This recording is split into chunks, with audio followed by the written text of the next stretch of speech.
And after possibly the worst 45 minutes we've seen in the tournament so far, Argentina came alive in the second half and got the job done with a 2-0 win. Messi on the scoreboard there. Never in doubt, LME. Never in doubt at all for this Argentina team.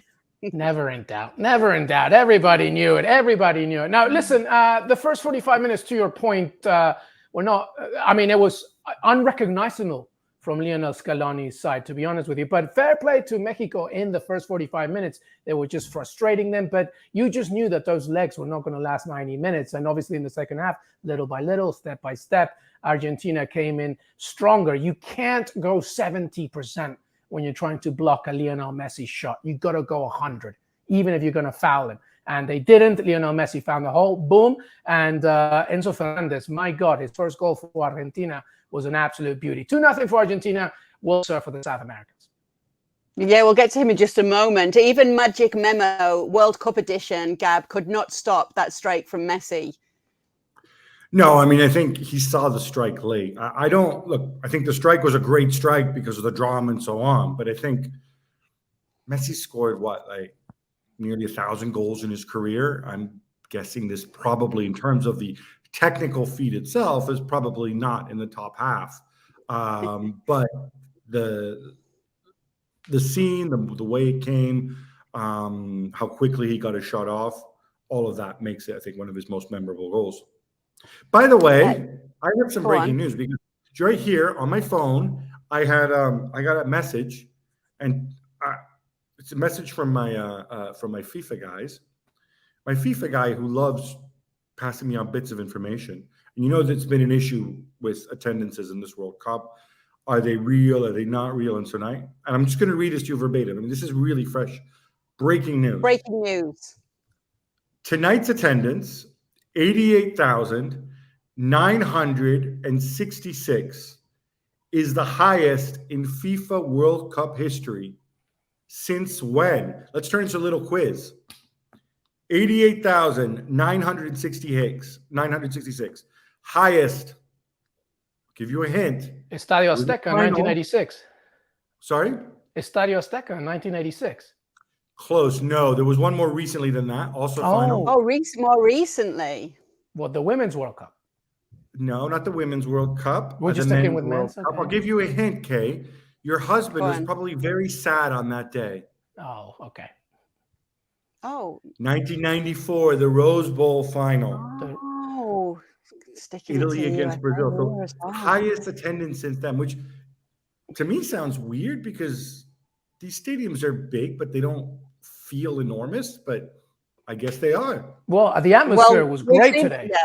The atmospheres are wonderful, and we have seen some strange things with the figures, but looking at the screens tonight with the atmosphere from both those sets of fans, I think that's one thing we probably could believe from Gab's sources. Although, Gab, you get FIFA texting you. Jules gets Olivier Giroud. He's like, I just got a text from Giroud, and he told me this. So yeah, and I get my tia from Lima just complaining.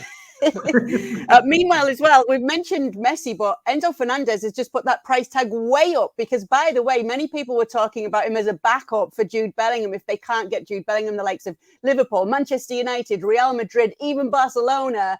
And now he's just said, okay, but it's going to cost you. Yeah, his agent is going like this. It was funny because for him to come on and just take that responsibility.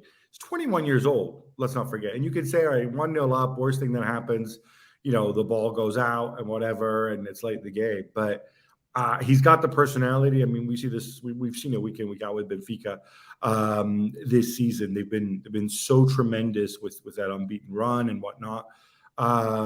This kid has so much personality. And I think the Bellingham parallel is an apt one. I'm not going to say, he's on Bellingham's level now or whatever. Obviously, Bellingham's had more time in Europe. But when you see somebody who combines the athleticism with the personality and the intelligence in that role, somebody who also offers you all this work rate, that's pretty special. And I was surprised to see Guido Rodriguez start today because I feel like I don't really need to see that guy much more ever, and yet there he is. And this is the thing which struck me the most, and I want to ask you guys what you think, because we made the jokes about Sampaoli, whatever, but none of us really believe. I didn't believe it, right? But then after a game against Argentina, we're against Saudi, where you lose, but every metric, if you're into analytics, from expected goals to shots to whatever, suggests that you actually dominated that game. What message does it make when you go and you make 5 changes from that game? How do we explain that? And there is Luis? the silence. Is that to me going straight away? That's been questioned. I've seen it questioned because I think about it the other way. Could you say you can look at the in-game management there, but could you also say at the end of the day, you're just going to look at the result? Is all forgotten after that Saudi Arabia result with a result like this? Is this the turning point for them? Because there were stages in this game, particularly in the first half, guys, where it looked as though that opening result for them had really knocked their confidence. It's like they were playing scared. They just weren't looking themselves, this Argentina team.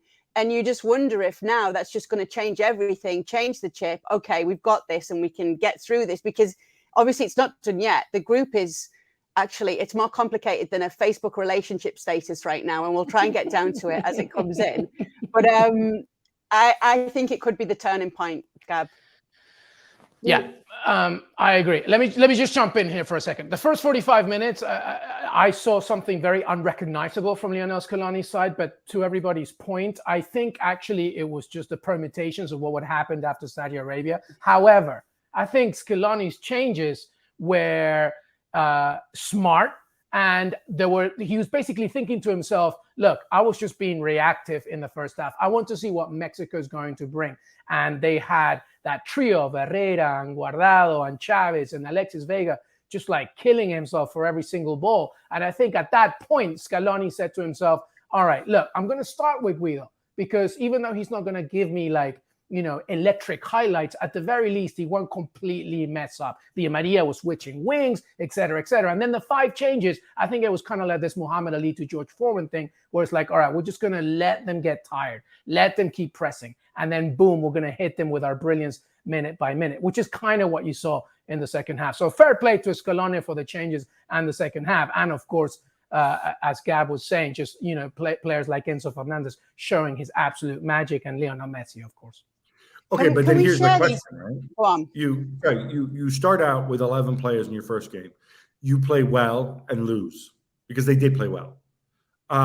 In the second game, and look, this is probably the least talented Mexico team that we've seen in I think in many years, right? And they go out and they tie you up in knots with the 11 guys you chose for the second game, and then you end up winning with goals in the second half or the second part of the second half. Who starts the next game? Which, lest we forget, is effectively a must win, because it is a must win. And Saudi win, they have to win. Yeah. So how do you feel if you started? I mean, if you started the last game and now you're in this kind of limbo, it just seems strange from the outside to me looked like such a settled side under Scaloni. Yeah, I mean, and that's set. why he's probably getting so stressed on the sidelines as well, because obviously making those changes and not quite going the way he wanted at first. Thanks so much for watching ESPN on YouTube. And for more sports highlights and analysis, be sure to download the ESPN app. And for premium content and live streaming, subscribe to ESPN Plus.